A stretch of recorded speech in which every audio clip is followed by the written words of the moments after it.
안녕하세요. 위험물질을 이해하고 피하는 방법에 대해 소개할 LMIG 서기 진예지입니다.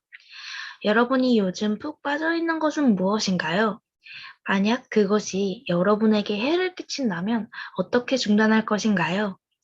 오늘 우리는 여러 물질에 대해 알아보고자 합니다. 학습 목표는 물질 사용이 신체적, 정서적, 행동적 건강 및 웰니스에 미치는 영향을 이해하고 물질 사용을 방지하기 위해 다양한 기술과 기법을 익히며 다양한 형태의 약물 남용에 대한 치료 선택을 규명하는 것입니다.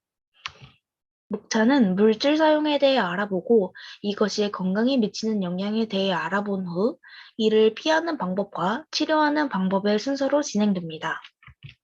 첫 번째로 물질 사용 장애에 대해 알아보겠습니다. 여러분은 물질 사용 장애에 대해 얼마나 아시나요?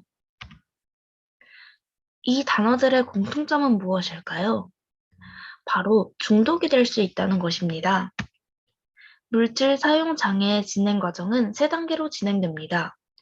첫 번째로 약물을 사용 및 오용하는 물질을 사용하게 되면 중독에 이르게 됩니다. 여기서 더 나아가게 되면 이로 인해 직장, 학교 또는 가정에서 문제나 건강 문제가 발생하게 된다면 물질 사용 장애로 진행하게 됩니다. 초기에 물질을 사용하지 않는 것이 가장 중요하겠죠? 다음은 물질 사용이 건강에 어떤 영향을 미치는지 알아보겠습니다. 우리가 다룰 물질은 총 6가지입니다. 하나씩 자세하게 알아보도록 합시다.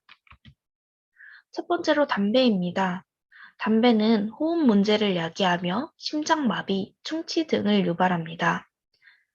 담배는 중독성이 매우 강한 니코틴에 의해 중독되는데 여러분 시기의 뇌는 특히 니코틴 중독에 취약합니다.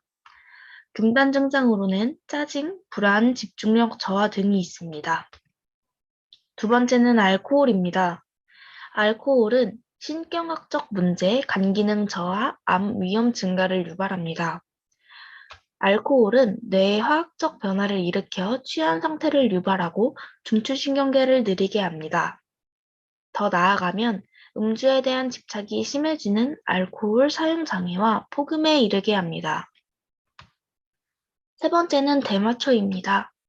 대마초는 불안, 우울증을 증가시키며 심장박동이 빨라져 심장에 영향을 미칩니다. 대마초에는 여러 화학물질이 있지만 대표적으로 복용자의 정신작용 효과나 사람들이 약을 사용할 때 경험하는 고도의 흥분 효과를 담당하는 테트라하이드로 카나비놀과 의료용 마리화나에 함유된 주요 화학물질인 카나비디올에 의해 중독되게 됩니다. 네 번째는 여러분들이 많이 복용하는 카페인입니다. 심장박동수가 증가해 심장 문제를 일으키며 메스꺼움, 불면증 등을 유발합니다. 카페인을 과다 섭취하게 되면 지속적으로 흥분하게 되어 각성 효과와 감각 기능이 감소하게 되어 중독될 수 있습니다. 카페인이 얼마나 함유되었는지 조사해본 결과 여러분이 시험 기간에 많이 마시는 에너지 드링크에 가장 많이 함유된 것을 알 수 있었습니다. 건강을 위해서 줄여야겠지요? 다섯 번째는 스프레이 페인트, 접착제 등이 해당되는 흡입제입니다.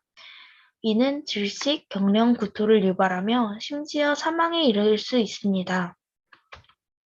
마지막으로 아편입니다. 아편은 의학적으로 처방되는 합법적 약물인 마약성 진통제와 불법적 약물을 모두 아우르는 것입니다. 아편은 특히 중독성이 강하고 내성 및 의존도가 쉽게 높아질 뿐만 아니라 중단 시 금당 증세가 나타나기 때문에 위험합니다. 아편은 심장과 정신건강에 문제를 일으킵니다. 물질의 종류에 대해 알아봤으니 이 물질들을 어떻게 하면 피할 수 있는지 알아볼까요?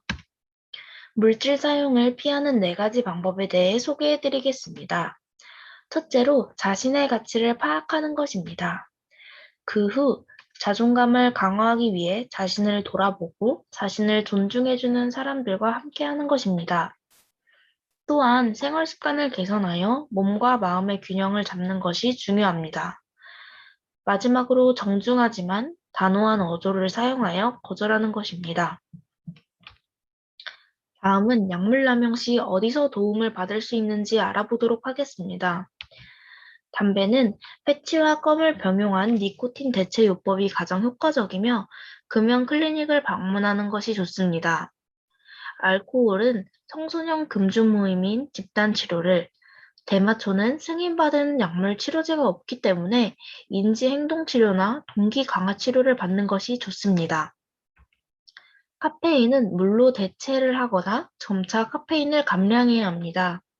흡입제 또한 대마초와 마찬가지로 승인받은 약물 치료제가 없으며 스스로 끊으려는 노력이 중요합니다. 아편은 해독 치료가 필요하며 기량제를 대체 약물로 사용하다 대처 약물로 중단하는 약물 유지요법을 사용합니다.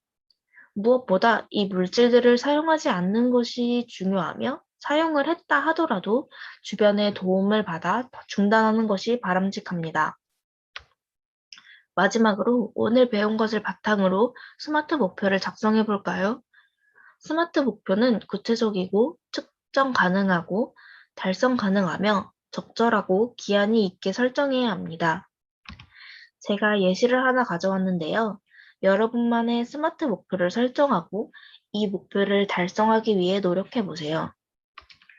끝으로 오늘 강의를 통해 중독을 유발하는 여러 물질에 대한 여러분의 생각에 긍정적인 변화가 있었나요?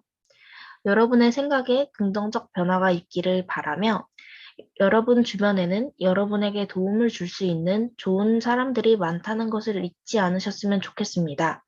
오늘 강의는 여기서 마치도록 하겠습니다. 경청해 주셔서 감사합니다.